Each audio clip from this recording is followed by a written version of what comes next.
বোকা শোকা নাই তো আর। দক্ষিণবঙ্গের মানুষ বোকা থাকে, পাশেই সুন্দরবন, সাতক্ষীরার আকর্ষণ সড়ক পথে সুন্দরবন, তাই না? হ্যাঁ, সাইনবোর্ডে লিখে রাখছেন আপনারা, সাতক্ষীরার আকর্ষণ সড়ক পথে সুন্দরবন। তো বাঘের সাথে লড়াই করে মধু নিয়ে আসেন আপনারা, তাই না? আরে আল্লাহর বান্দাদের সাহস কত! নিজের চোখে বাঘ দেখছেন আপনারা, তাই না? আর আমরা দেখছি চিড়িয়াখানায়, আর আপনারা দেখছেন সুন্দরবনে। সাহস কত আপনার! আবার মাঝে মাঝে শোনা যায় বাঘ যখন আক্রমণ করে পিটাইয়া বাঘকে মেরেও ফেলে দেন। এরকম ঘটনা ঘটছে কিনা? তো যারা বাঘকে পিটাইয়া মারতে পারে তারা বাতিলকেও পিটাইয়া মারতে পারবে, কথা বলেন ঠিক কিনা? তারা বাতিলের চোখ রাঙানিকে ভয় পায় না, কথা বলেন ঠিক কিনা? ইসলামের বিরুদ্ধে যারা অবস্থান নেবে, যারা এই জমিন থেকে ইসলামকে বিতাড়িত করতে চায়, তাদের বিরুদ্ধে মুসলমানকে এরকম শক্ত ভূমিকা পালন করা লাগবে, কথা বলে ঠিক কিনা?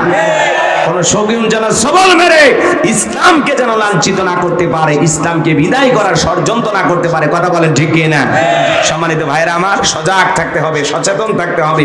সাতক্ষীরার মানুষের দেহের শক্তি যেমন, ইমানের শক্তি যেন তেমন হয়। আল্লাহ কবুল করেন, জোরে বলেন আমিন। আমি আর ভূমিকায় কথা বাড়াবো না, আল্লাহর কোরআন থেকে কথা বলবো। কথা বললে সমস্যা আছে? কথা বলেন, এই কোরআনের মধ্যে কোনো ভেজাল আছে? কোনো মিথ্যা আছে? কোনো ধোঁকা আছে?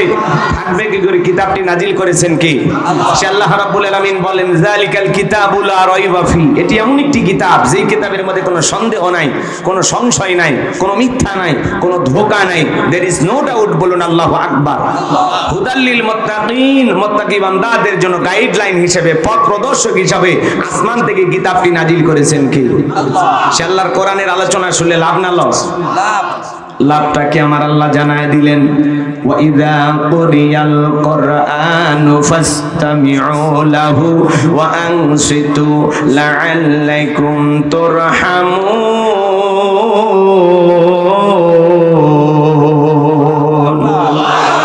সূরা আরাফ আয়াত নাম্বার 204 আমার আল্লাহ রাব্বুল আলামিন জানায় দিলেন, তোমাদের সামনে যখন কোরআন পাঠ করা হয়, কোরআনের আলোচনা করা হয়, চুপ করে কান লাগিয়ে মনোযোগ সহকারে কোরআনের কথাগুলো শ্রবণ করো।